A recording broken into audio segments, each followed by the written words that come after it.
কাঠের তৈরি ব্রিজ, মোটরসাইকেলে করে সহজেই পার হয়ে যাইতে পারতেছি, তার মানে খুব মজবুত। আশেপাশে যদি দেখাই, এটা বানার নদীর উপরেই কিন্তু নির্মিত ব্রিজ, বেশ শক্তপোক্ত একটা ব্রিজ কাঠের।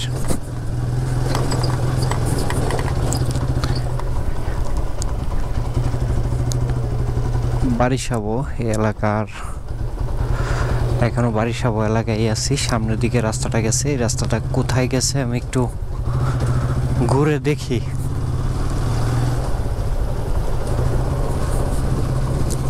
অচেনা রাস্তায় বেরিয়েছি, বানার ক্রস করে সামনের দিকে ছোট বাচ্চার দুরন্তর ছুটে চলা।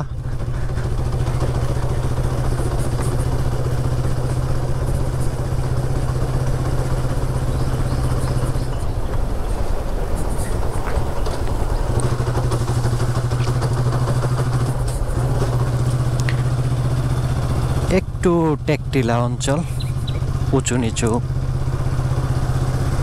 জায়গা। এই এলাকাটা আবার লাল মাটির,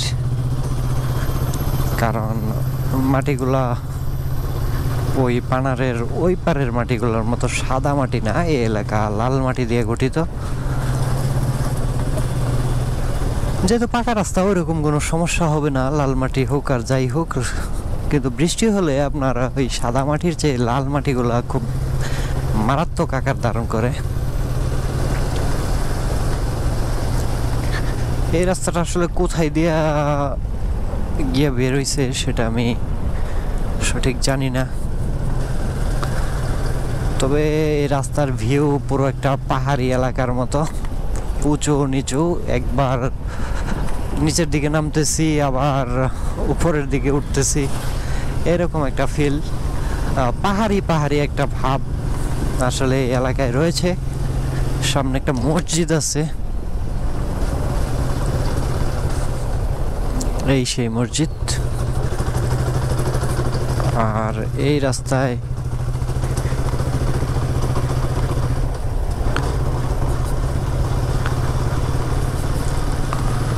বেশ পুরনো এবং সাজানো গোছানো একটা বাড়ি,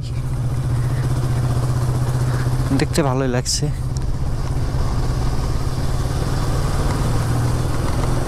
রাস্তার পাশ দিয়ে এগিয়ে যাচ্ছি।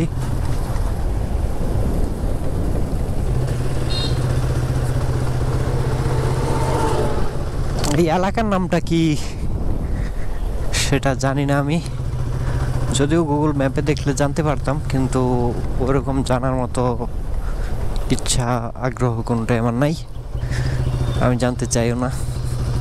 যদিও আপনাদেরকে বললে হয়তো আপনারা জানতে পারতেন। এই গ্রামীণ এলাকার দৃশ্য দেখতে দেখতে এগিয়ে যাচ্ছি সামনের দিকে। এই রাস্তাটা কোথায় দিয়ে কোথায় যাচ্ছে কে বা জানে।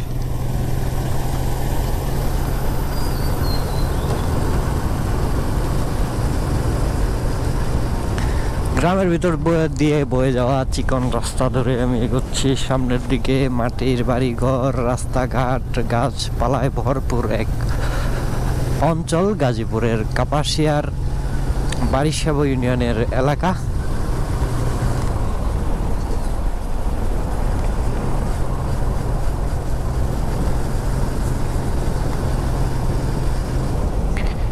এইখানে এসে আবার আরো একটা রাস্তার মিলনস্থল, কিন্তু এই রাস্তাটা কোথা থেকে এসেছে কোথায় যাবে সেটা আমি এখন দেখেই বুঝে গেছি। এই সেই রাস্তা, যে রাস্তা দিয়ে আমি আসলাম, এটা হচ্ছে বারিশাবর যাওয়ার পথে, অর্থাৎ গিয়াসপুর টু বারিশাবর রোড।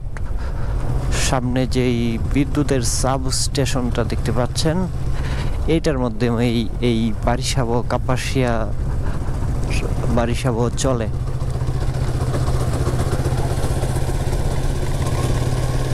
তো আজকের এই ভিডিও এই পর্যন্তই। সবাই ভালো থাকুন, সুস্থ থাকুন, ধন্যবাদ।